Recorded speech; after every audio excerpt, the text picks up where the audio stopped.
Servus, Glück auf und herzlich willkommen zum weiteren FC Bayern Talk. Ja Leute, diesmal zum Champions League Spiel in Rom gegen Lazio. Ich muss mal ganz kurz nebenbei die Seite aufmachen. Ich denke, wir haben heute mal das gesehen, wovon wir die ganze Zeit reden. Wenn man halt die erste Halbzeit Gas gibt, kann man halt die zweite ein bisschen auspendeln lassen. Und genau das haben wir heute gesehen. Und da sollte man sich mal ein Beispiel dran nehmen für die Bundesliga, weil in der Bundesliga wird sowas mit Sicherheit einfacher sein wie gegen Lazio Rom. Klar, der Spielverlauf hat uns in die Karten gespielt, keine Frage. Aber wir haben es auch wirklich sehr, sehr gut gemacht, die erste Halbzeit. Zweite Halbzeit haben wir es auch gut gemacht, keine Frage. Wir haben dann gerade die letzte halbe Stunde definitiv Kräfte geschont. Ja, wir können rundum zufrieden sein bei 1:4, da gibt es nichts zu meckern. Das Gegentor ist eigentlich komplett uninteressant, da wir auswärts gespielt haben. Also von daher alles tutti. Und wie ich schon sagte,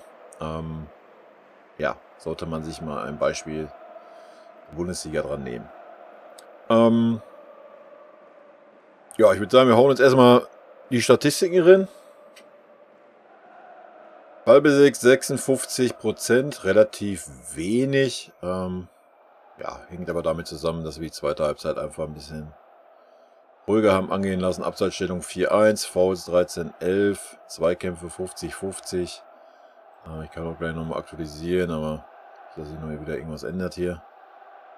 Ändert sich nichts. Schüsse insgesamt 14-13, Schüsse aufs Tor 5-7, Icon 7-4, Flanken 7-7. Wenn man jetzt die Statistiken sieht, sieht es ja ziemlich ausgeglichen aus.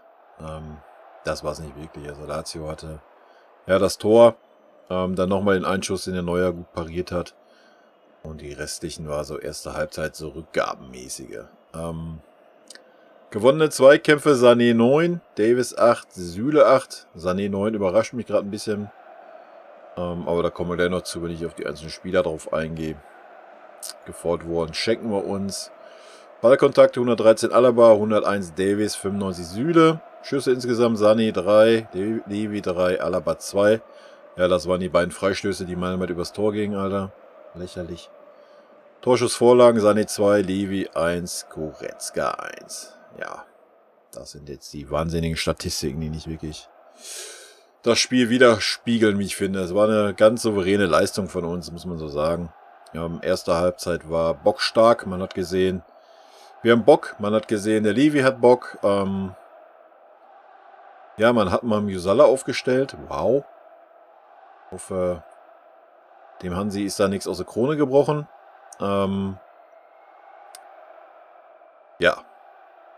Ich denke, man hat gesehen, was er kann, was er besser kann oder anders macht wie ein Choupo-Moting.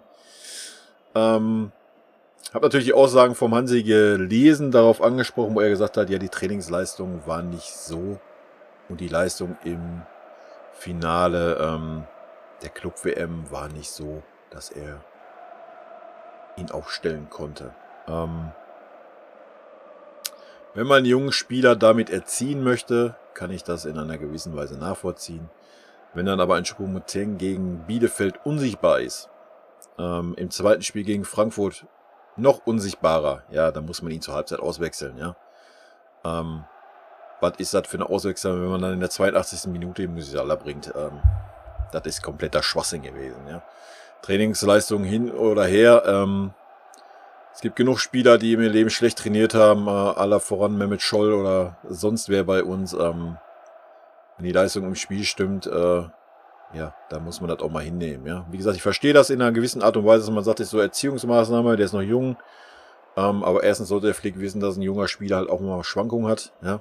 Und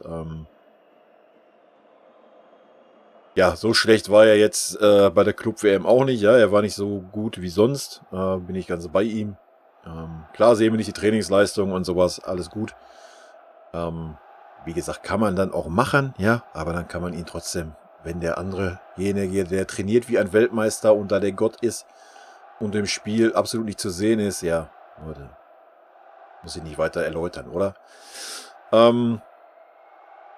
Ich würde sagen, ich komme mal direkt zu den einzelnen Spielern. Neuer, Neuer war souverän. Hat den einen noch ganz gut gehalten. Also normalerweise kannst du den Neuer immer eine 2 geben. Wir haben 4-1 gewonnen, gebe ich auch mal eine 2.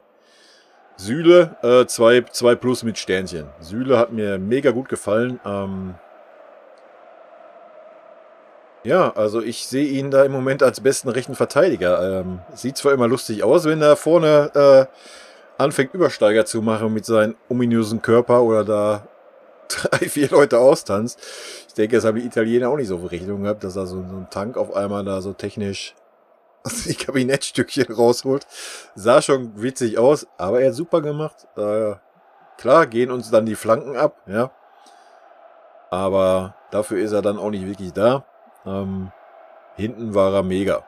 Ich fand es auch ganz gut, dass man dann zwischenzeitlich auch so mit einer halben Dreierkette da stand, dass Alaba dann mehr links war, Boateng in der Mitte und Süle rechts. Hat mir sehr gut gefallen. Ich könnte mir auch sehr gut bei uns eine Dreierkette vorstellen,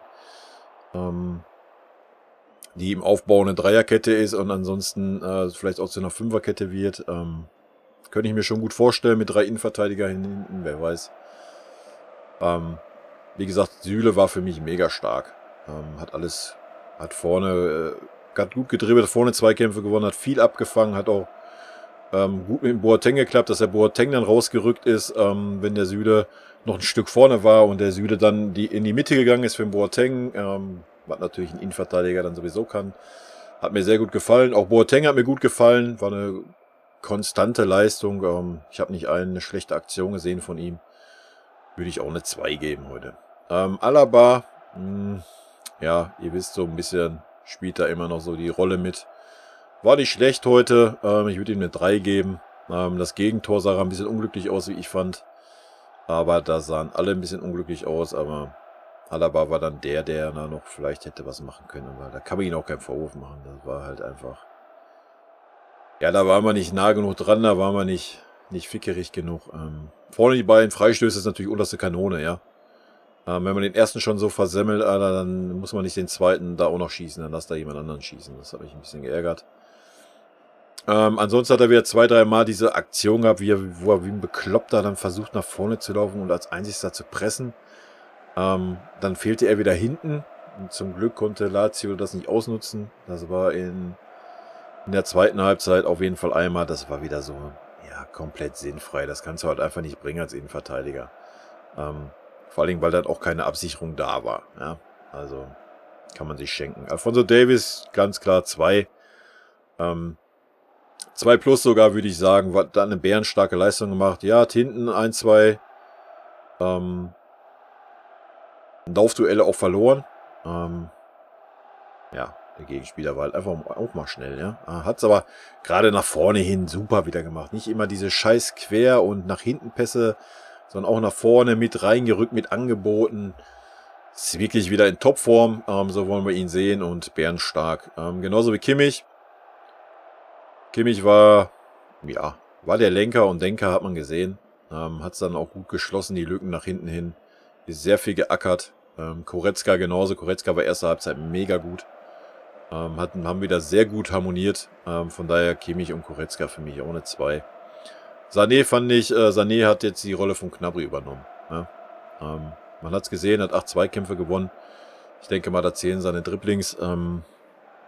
Nach hinten hat er nicht wirklich Bock gehabt. Ne? Also, wenn der Ball vorne verloren war, ist er stehen geblieben. Original Gnabry. Wenn der Ball dann nach vorne ging, ja, dann konnte er auf einmal wieder laufen. Gerade erste Halbzeit hat mir nicht gut gefallen, war der Einzige, der abgefallen ist in der ersten Halbzeit. Ja, er hat das Tor dann gemacht, weil er mit nach vorne gelaufen ist und dann da stand. Aber bis dahin war es schwach.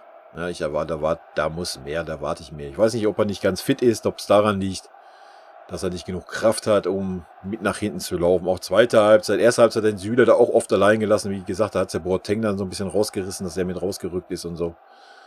Und wenn man dann sieht, dass Musiala mit bis zum 16er zurückkommt und Sané dann noch in der anderen Hälfte steht, ja, fand ich jetzt nicht so. Auch wenn er steht, er hat 8 Zweikämpfe gewonnen und so weiter. Ich fand, er hat kein gutes Spiel gemacht. Ja, zweite Halbzeit oder auch erste Halbzeit hat er seine 2, 3 Offensivaktionen, die hat er gut gemacht, keine Frage. hat das Tor gemacht, aber nach hinten gearbeitet hat er null in diesem Spiel. Das war sehr schlecht. Von daher würde ich ihm eine 3 minus geben. Musiala, ja, war ordentlich, hat das Tor gemacht, ja, hat mich sehr gefreut. Ist sehr, sehr viel gelaufen, hat schon so eine Art Müller gemacht, vom Laufpensum her definitiv. Ja, war für mich eine 3, ja. Für eine 2, ja, klar, er hat das Tor gemacht, aber so als Zehner kannst du halt einfach noch ein bisschen gefährlicher sein. So erste Halbzeit hat er noch ein bisschen mehr Aktionen gehabt, aber ist halt unwahrscheinlich viel gelaufen, ne? Unwahrscheinlich viel auch angelaufen, also viele Meter umsonst gemacht und auch immer mit nach hinten. Ja, klar ist er zwischendurch auch mal kurz stehen gewesen, mal kurz durchgearbeitet, hat er dann aber trotzdem immer noch in Sané überholt. Also von daher für mich völlig okay.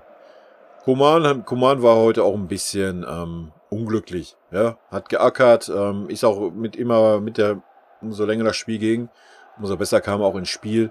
Hat aber gut eingesteckt, ist viel gelaufen auch. War für mich auch eine 3. Levi würde ich heute eine 2 geben, einfach weil man gesehen hat, dass er Bock hatte. Ja? Man hat den Unterschied gesehen zur Bundesliga. Er hat Lust gehabt.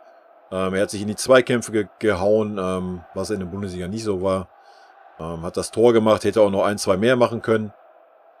Wenn nicht sogar müssen, 1 auf jeden Fall. Aber ja, man hat es gesehen einfach, dass er Bock hatte. Ne? 2 habe ich gesagt. Ne? Martinez ist nicht aufgefallen. Das ist das Beste, was man Martinez sagen kann. Auf Javi ist immer Verlass. Ja? War für eine halbe Stunde auf dem Platz. Hat die Sache souverän gemacht, hat den defensiveren Part dann übernommen und Kimmich hat ein bisschen mehr Freiheiten gehabt, aber wir haben dann nur noch Ringepitz mit Anfassen gespielt. Also da war nicht mehr. Hernandez war sofort wieder fickerig, hat man gesehen, wo er reinkam, hat sofort wieder Rinn in den Mann. Choupo-Moting und Buona Sarr, ja, keine Ahnung, die standen irgendwie 7 Minuten an der Seitenlinie. Ja, weiß ich nicht, ob man den Wechsel dann machen muss oder was. Ja, vielleicht will man ihnen da was gönnen.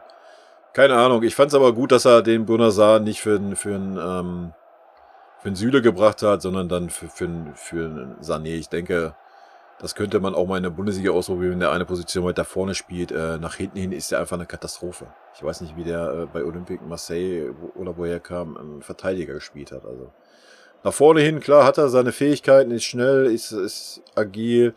Läuft auch viel, versucht auch zu flanken, aber als als Verteidiger kannst du den nicht aufstellen. Ne? Vielleicht ist das eine Alternative, einen weiter vorne, so in Sané-Position, warum nicht? Kann man mal ausprobieren, denke ich. Ja, ein bisschen schade, ich hätte mir den Rocker gewünscht, wie immer. Ich mag einen Rocker, ich habe es auch nicht ganz verstanden, dass er Hernandez nicht gespielt hat. Obwohl es Alaba heute gut gemacht hat, souverän, aber ich hätte mir trotzdem einfach mal den Hernandez gewünscht, dass er sich da mal ein bisschen einspielt. Ja, und ich hoffe, dass der Süle da jetzt erstmal den rechten Verteidiger gibt und wer weiß. Ich meine, langsam ist der Süle nicht, das hat man auch gesehen. Klar ist er nicht so der Flankengott, aber hat sich auf jeden Fall ein paar Mal sehr gut durchgetankt. Fand ich schon okay.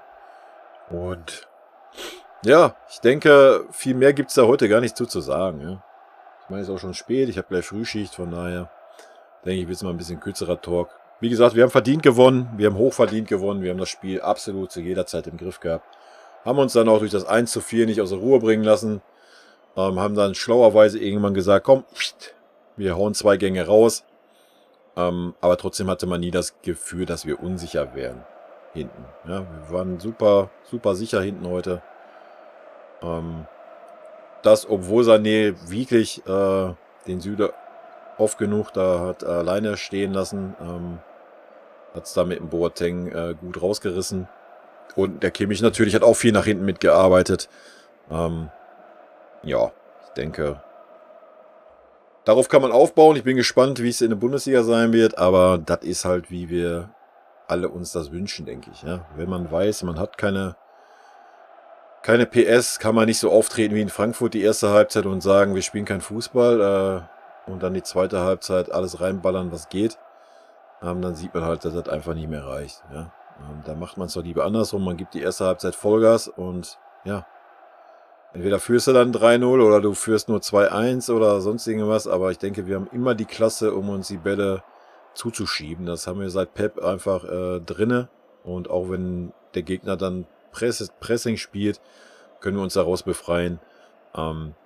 Ich denke, das ist die bessere Wahl, die erste Halbzeit Attacke zu machen und dann 2 Gänge rauszunehmen und nicht andersrum. Und ja, wie gesagt, ich hoffe, dass der Musiala das nächste Spiel spielt und nicht wieder der Choupo-Moting, auch wenn er ein toller Typ ist oder sonst irgendwas. Aber sind wir ehrlich, er hat einfach kein Leistungsniveau für den FC Bayern. Ne? Punkt. Ich weiß nicht, ob er es versteckt oder sonst irgendwas, aber für mich ist das nicht zu sehen. Klar hat der Musiala ein bisschen Luft nach oben und so weiter, aber der ist 17 Jahre, ja. Der wird genauso wie der Davies Schwankungen haben. Der wird halt einfach mal 4 Wochen ein bisschen schlechter spielen. Ja? Das ist doch ganz normal, Leute. Der ist 17 Jahre und das ist jetzt unser jüngster Champions League-Torschütze. Hat uns den Kufu abgelöst. Und dann so ein Argument von wegen Trainingsleistung, weiß ich nicht, zieht bei mir dann nicht. Wie gesagt, es zieht dann, wenn man sagt, jo, ich bringe ihn nicht von Anfang an. Aber wenn dann da so eine Null steht, den man 80 Minuten lang nicht gesehen hat, ist es ein Witz, dann den erst 10 Minuten vor Ende einzuwechseln. Vor allem, wenn es 2:1 für den Gegner steht, ja. Wenn wir 3-0 führen, ja, wenn du meinst, du musst ihn bestrafen, dann wechsel ihn nicht ein. Alles gut. Aber nicht, wenn wir 2:1 hinten liegen. Also, das hat der Flick definitiv vercoacht. Da bleibe ich bei. Das Spiel in Frankfurt, das Spiel gegen Bielefeld genauso. Ja, dadurch ist die Bundesliga wieder spannend. 2 Punkte. Leipzig hat gewonnen, souverän 3-0. Hätte ich auch nicht mitgerechnet bei Hertha. Ja, jetzt kommt Köln, glaube ich. Dann kommt Dortmund. Mal eben.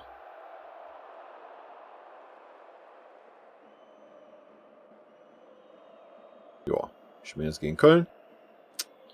Da wir aus dem Pokal raus sind, haben wir dann eine Woche Vorbereitung auf Dortmund. Ich bin gespannt. Also, ja, kann man schwer einschätzen, die Dortmunder. Ich meine, zu Hause haben wir eigentlich immer ganz gut ausgesehen, aber ohne Fans und so zählt das alles auch nicht. Und ja, dann kommt Bremen, Stuttgart und dann ist Leipzig. Wer weiß, Leute. Bei uns ist im Moment alles möglich. Ich bin sehr gespannt, wie es sich entwickelt in der Bundesliga. Ich denke mal, Lazio ist durch. Da müssen wir uns nichts vormachen, dass wir irgendwie 4 Tore kassieren und nicht mindestens 2 schießen im Rückspiel, denke ich, ist ausgeschlossen. Klar weiß man nie, aber ich denke, man sieht ja, dass in der Champions League die Mannschaft will und konzentriert ist. Ja. Ich weiß nicht, ob man die Bundesliga da nicht so ernst nimmt. Ja, keine Ahnung, sonst muss der Uli mal eine Ansprache halten, auch wenn er nicht mehr aktiv im Verein ist, weil es war immer so, dass die Bundesliga an erster Stelle steht und das sollte sie auch weiterhin. Aber das hat man die letzten beiden Spiele definitiv vermissen lassen. Gut, das war's von meiner Seite, Leute. Wir hören uns Sonntag wieder zum Spiel gegen Köln, wo ich eigentlich nach der heutigen Leistung einen klaren Sieg erwarte. Ich bin sehr gespannt, ob wir das umsetzen können. Und wie der Flick aufstellen wird. Ich denke, es wird wahrscheinlich die 11 auflaufen, die heute gestartet ist. Schauen wir mal, ich bin gespannt. In diesem Sinne, Leute, rot-weiße Grüße gehen raus, bleibt gesund, habt eine schöne Restwoche und bis zum Wochenende. Tschüssi.